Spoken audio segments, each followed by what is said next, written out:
Alright, so welcome to my shitty attempt at tutorial.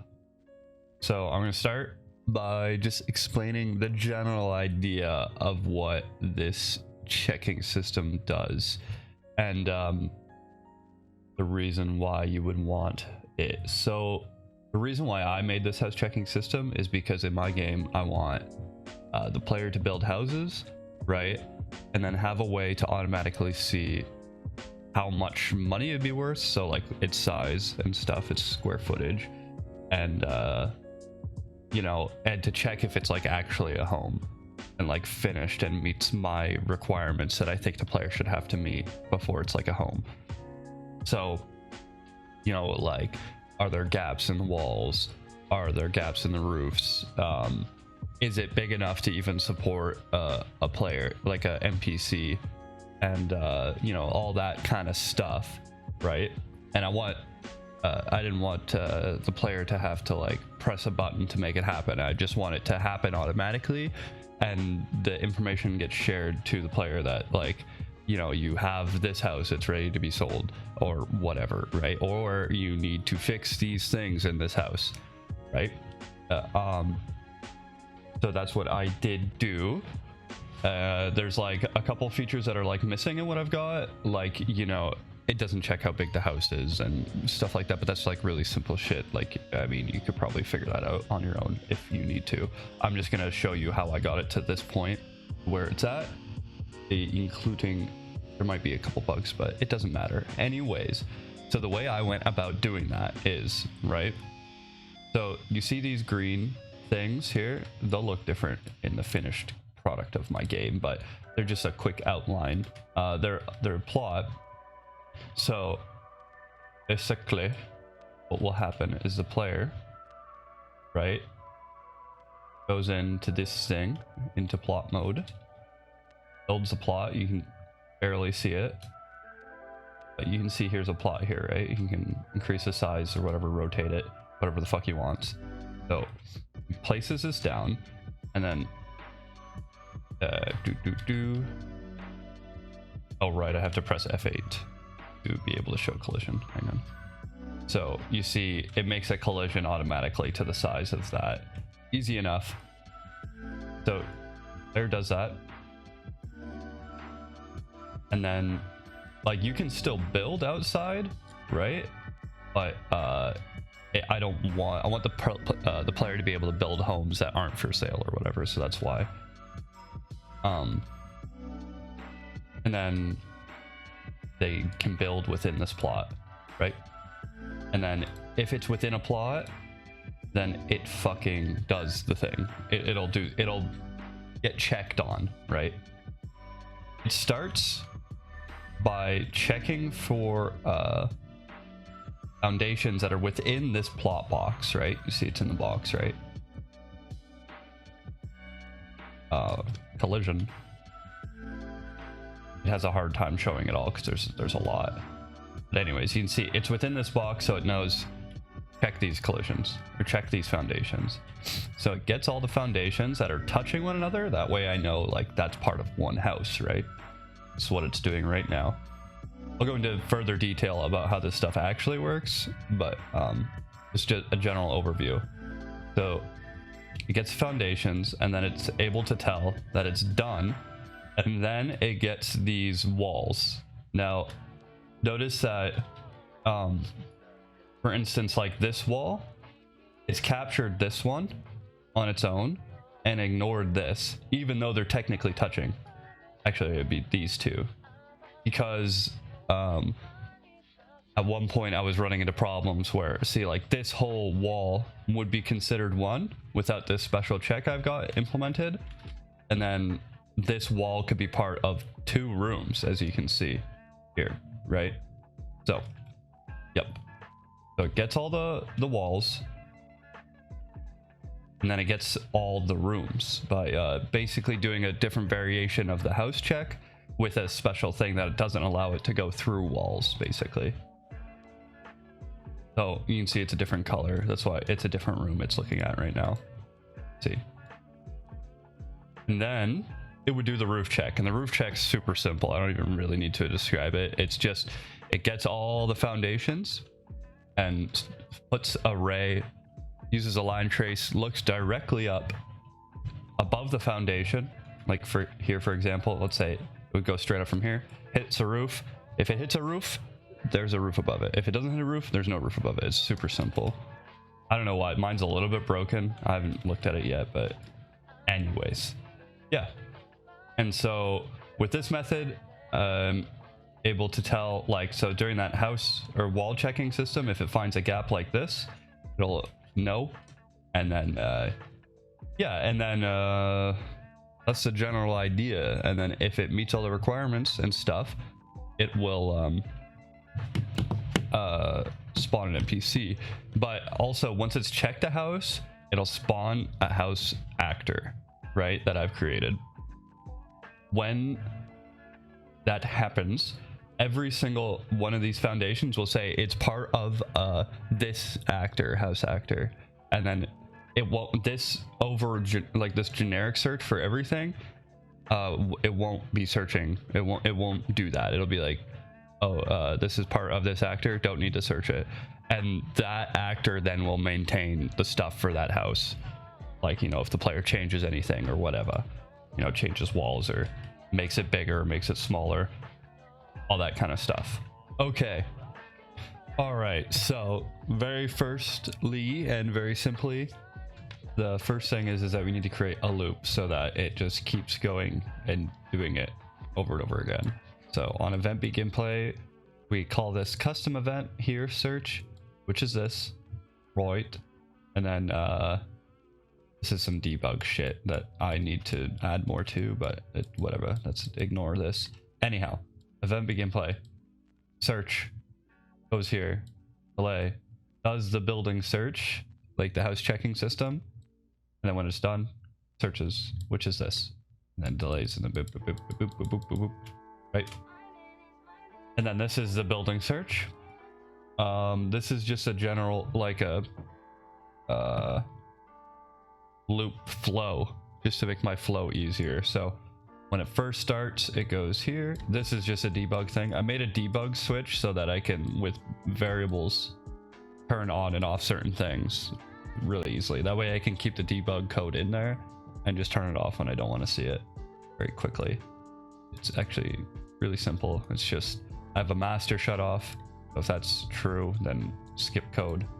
And then if not, then there's an individual key for each individual location that I have it. And then I just had a thing for, is it still running? Because I was confused sometimes. It wasn't easy to tell. So like every 20th run, it'll say loop still running. Yep. All right, so anyways, what this actually does, the important stuff, is on the start, it'll do this, and then it'll do the foundation search. And then when the foundation search is done, then it changes this Boolean, and then now it will go, or well, I guess it'll change the wall search Boolean rather. And then so when the code gets here, then it skips it, or here rather, this one's the wall search one, boop, boop, boop. It'll skip it, and it skips the foundation thing completely, and then goes straight to wall. So that way I don't have shit. It's just an easy way to keep track of where things are going. Okay, so let's, in this video, I'm just going to explain this thing and this thing, the foundation search and the search. So let us do that. I will require a moment to see what's going on. All right, this is fairly easy. So basically what's happening is, right, on the very first time we run this, then we want to get every single plot. So that's what's going on here. So the very first time this starts off as false, and then it just gets all actors of a class, which is all the plots down, and then, you know, makes a variable of that, sets the current plot, which is, it'll just be the first one to start off with, and then if it's valid, which it should be, there's really no reason for it not to be, but it's just there anyways, just for safety, I suppose. It'll get all the overlapping actors in that plot of all the foundations, and then adds them all to an array. And then now I have every single foundation in that plot, right? Very simple. And then we set this to true, which was this Boolean, So that way, from here on out, it only does that one time. And then whenever it does a brand new search, like from scratch, then it'll turn that, you know, back on. It'll do this again. Anyways, so then it checks if the foundation search count. So I keep track of how many foundations we have searched, right? Well, in this section, not there's other places where we keep track, but within this node, when we're trying to get the first foundation to start searching off of, right? For the first foundation group or house, whatever you'd rather call it, it counts within here. That's what's going on over here, right? So if it's true, if it is greater, then we get a new plot to work off of, because we've gotten every foundation in this plot, or in the, like every foundation within that group, or whatever. Or no, sorry, we'll have gotten every foundation within this plot, meaning we're done with this plot, move on to another one, right? If not, then it'll do the stuff down here, which, like, for the first time it won't have been. First time we run in here, it'll go down here, and then it checks, or no, sorry, it gets the count, right? And then it starts off at 0, or perhaps -1. No, it's 0. It'll start at 0. So the very first one checks, is it valid? Does this foundation exist? If it does, has the house checker seen it, which we'll get into later, how that gets set. Has it been seen? And then if it's has been seen, then we need to find a new foundation. This is what I was talking about with the counting. So it keeps going until we found a variable that isn't this. And then also here we will add another boolean to check for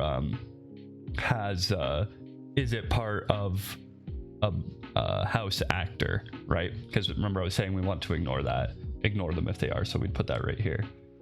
But same thing, if it'll work the exact same way. If it's true, if it is part of an actor, then add to this foundation search. Then it terminates, runs the loop again, checks, are we greater than the number of foundations within this plot? If not, check, is it part of the house checker, blah, blah, blah. Keeps going until we found one that isn't, or we've reached the maximum number to check within. And then if it is not part of the house checking system, if it hasn't been seen or part of the actor, then we add the first foundation. We add it to this, and then we set this variable foundation search, which is here, I believe. Yeah, right here. It's this boolean. So it'll skip this, and then it says yes, we are on the foundation search, and we move into there. And this is that debug shit I was talking about. So I have basically it just makes it a different color. So like it's this foundation and changes its color. That was how I was able to visualize how the search is working. I'll show you right now. That's this, how they're changing colors, and so I can see what the fuck is happening, and I can turn that off very easily. All right, now on to the foundation search. Then also within here too, it has another check up here to see, have we checked every single plot? If we have, then we're done. Okay. And if not, then go to a new plot. Very simple. Very simple. Okay. All right. So this is within the foundation search here, and this is again like a overview loop control situation here, right? So it starts off, checks is it time to store it. If it is time, then store it, which is what's up here, and I'll explain how that works later when we get there. And then find missing foundation. So basically, with the way this loop, this search works, it'll keep going, but sometimes it'll stop and think it's done, but that doesn't actually mean that there is not any more to check. So we go back through the foundations that we have checked and see if there's any missing sides that we haven't seen yet. right? And I'll show you quick how it actually works in game. But yeah, then so once this thinks it's done, then it goes here and does the double check. All right. So, all right. So soon it'll start here. So it's doing this check, right? It got stuck there, I believe. No, not yet. See, now that it's rechecking all the ones that we've already checked. These green ones we checked, these ones we haven't checked, obviously. So it's rechecking, seeing if there's any foundations that boolean that says has house checker seen. It's seeing if that's true or false. Keeps going until, see, we found this one here that we can't see. East foundation, probably.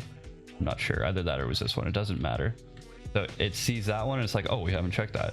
And then it goes back to the other one and gets them. And see, it's going. Now it's got stuck again. It thought it was done because it got to this corner. Around it, there were no more foundations to check. So it thought, hey, are we done? Goes through, checks it all. Now it's gotten all of them. But you see, we know it's gotten all of them, but it doesn't know yet. So it's going through and checking all the remaining ones. Okay, see how it was done? It's like, all right, we've checked all the ones that we've checked. None of them have any foundations that haven't been seen touching them. So we can go into the wall search. Alrighty, so let's go into how it works. So, I am going to make a video. I already made a video lightly describing how this works.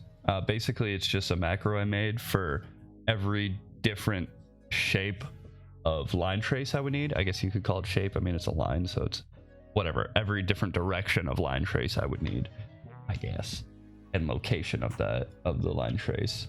So I'll go into a video later, fully describing exactly how this works. But anywho, basically, we have a line trace, which this line trace is the ones that go on the side of the foundation and just look to the side and check, right? And see if it's touching another one. That's what this is. And then these ones control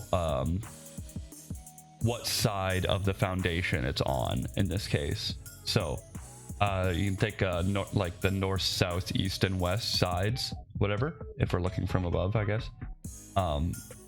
These control that. So with positive or negative, that's one side, and then forward or right vectors are the other. Like I said, I'll go into much more detail later, exactly how inside here works, all this stuff. For now, you just don't need to really know. So it comes in here, checks if it's hit, or just make sure that this is to false, just so that we can't have any fuck ups here, basically. And then it switches these booleans into all the different variations, so we can get all the different sides. So this makes sure that we run a line trace on every single side, unless we hit one that we want to see. We hit a foundation, right? We see this return value. Did we hit something right here? This is, did we hit a foundation? Set to foundation. If we did, cast, make sure it's a foundation. And also that way I can get the variable within the foundation that says, has the house checker seen it?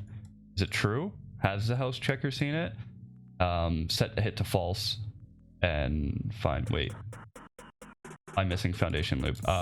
This will make more sense in a second, probably. But if the house checker hasn't seen it, then we set that foundation as the first foundation, which, sorry, I didn't explain earlier. That's what we're searching. We're getting the base, the starting value for the line trace based off of this, right? So we're doing these line traces based off the location of that first foundation that we got in here. Is it this one? Where am I? Yes, what we got earlier, right? This was the first foundation to start off of. And then here we are again. Yes, we're going off of that. So checks all the corners of that first foundation, or all the sides rather. See if it's touching. If it finds one, then set that one that was touching to the first foundation. So the next time we come back into this loop, we're doing the check from there, right? And then adds it to found foundations. Just an array that we have so we can store them all later, right? And then we want to set the house checker has seen it, because now we've seen it. We don't want to be adding this again. So realistically, I probably actually don't need add unique, because it can't add it if it's seen it already. But I just like having it there, just ease of mind, I suppose. And then we set hit, which was the thing earlier, and then find missing foundations to false, which is let me delete some of these so it's easier for me to switch between them. Oops. This boolean right here, find missing foundations, that's here. So we want it to be false because we want to keep going here. So the hit, the way the hit works, right? So we've hit this, that's what all these are for. So we'll only do the search here if it's set to true, right? Or if it's set to false, because I have it as a not boolean. Just having the not boolean just kind of makes it a little more confusing, but it's just inverts the boolean. That was just so I could have it like this instead of this. It's just visual for me. It doesn't really matter. Anywho, you can just, if you're recreating it at home, you can just have it like this and set properly, and so it's less confusing for you. But it sets this to true, meaning that we've hit something. So all on the next sequence, it's going to come out here and do nothing, right? So that it can't fuck with anything. And that's why when we come back into the loop, I set it to false, so that, you know, it does not work after that. So the reason why, so let's see, how does this work again? Yeah. So if we hit it, we cast to it, and then if it has seen it, it's going to set this to false, and meaning we haven't hit something. Basically, we did hit a foundation, but it's not something we're looking for, and it sets this to true. And this way, if it goes through a whole thing and it keeps hitting stuff that we've seen, so every foundation every foundation that the foundation we're searching on is touching, if it hits one but the house checker has seen, if all of them are like that, then this boolean will stay that way. But otherwise, if we do hit one that we don't see, then it sets it to false, shuts it down, and we can't possibly have this be true unless all of the foundations touching it have been seen by the house checking system. That was probably a horrible description, but anyways. And then we do that thing where we're making the color of the foundation, right? This is for when we found it. So we found it, so we want to change the color so that for our debugging purposes, we can see it. Okay, so that's how it does this first part here. So that node is this part. That's what's going on here. And you can see it works as intended, like I was describing. It keeps going and checks. It'll keep going until the foundation that we're searching off of hits an area where all its surrounding foundations have been seen already. So in this instance are green, right? And it moves so damn fast that it's hard to like actually see that in action. I'll do it this way. Because every frame it goes ahead by one.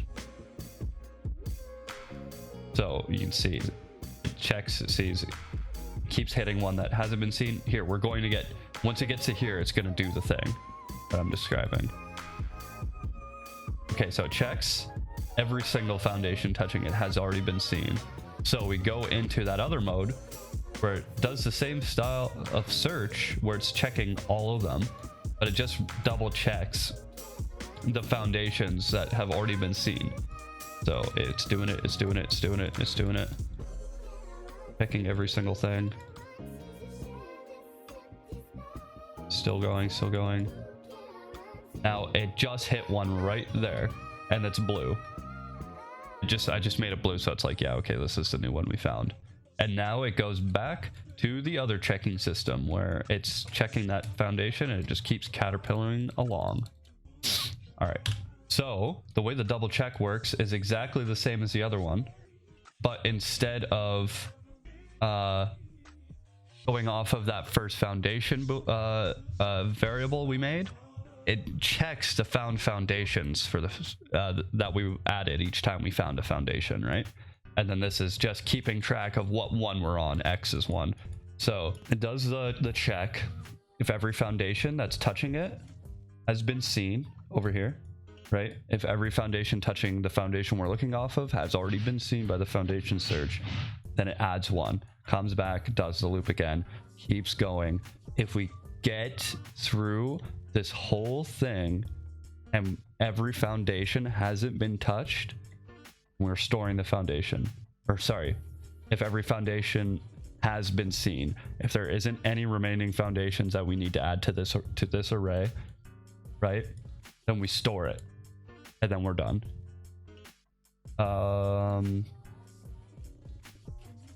Where is it? And then we go here, we set this boolean to true once that in that case, and we store it. And by storing it, I've made a house component, house group component, which is could be probably named better, but it's just these groups of foundations and some other various variables that are important.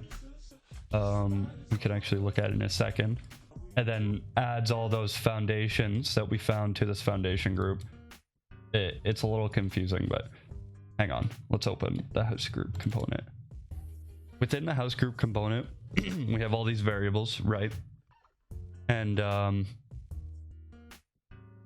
for right now, what we're interested in is that we have an array of wooden foundations and we're adding it to that.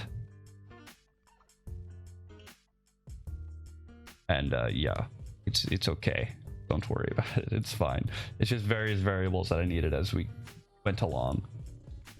Just a way of storing information. It worked for me. I actually don't think, I think I could actually have avoided components entirely with the way I've actually went about making this, but anywho, this doesn't need to be here.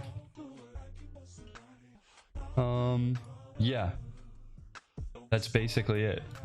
So this group of foundation idea data idea thing, wow, words, group of foundation ID foundation data is in relation to this macro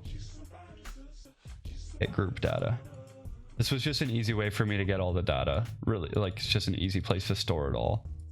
It's just this, and then that controls which foundation group we're on within the current plot, because a plot could have multiple houses within it, right?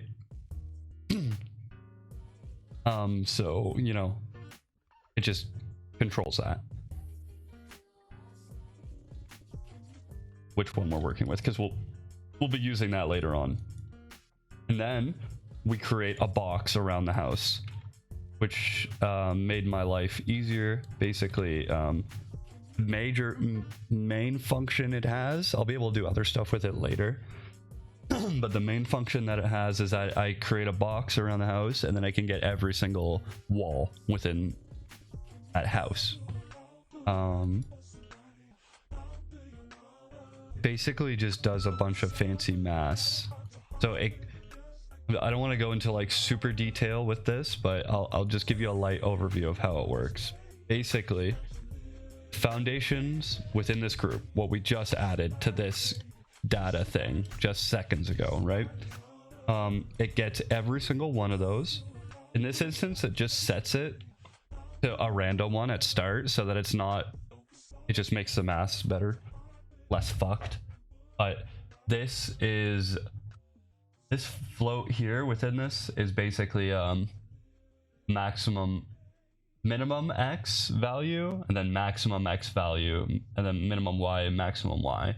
So what I mean by that is, right, so by minimum x and minimum y, so let's see, this 11,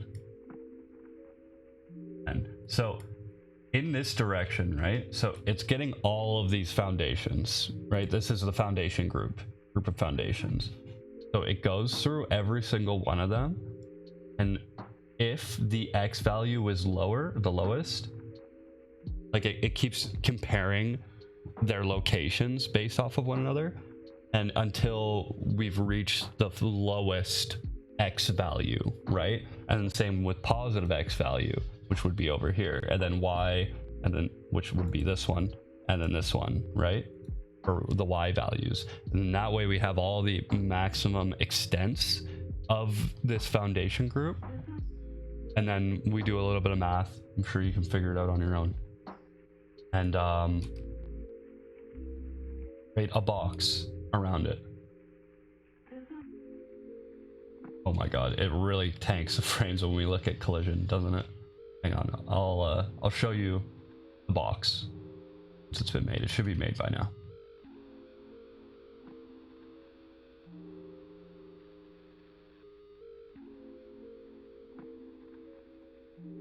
Yeah, mind the frames, I'm sorry. But anyways, you can see this right here is the box that was created. So you can see there's a lot of wasted space. I want to try to figure out a better way to do it so that like it more accurately fits the house, but at any rate, it don't matter. This is what I got for now. So it sets the extents to all the maximums, right? You can see it's lined up perfectly with this wall, right? And then same with this side and the other side. It just perfectly goes around the whole building. Nice and simple. And then when all that's done, the foundation search is completed, and it sets the boolean in here, I think. So wall search. Okay, start searching the wall. It's all done. And then that is going to be it for this video. I've had enough talking. Goodbye.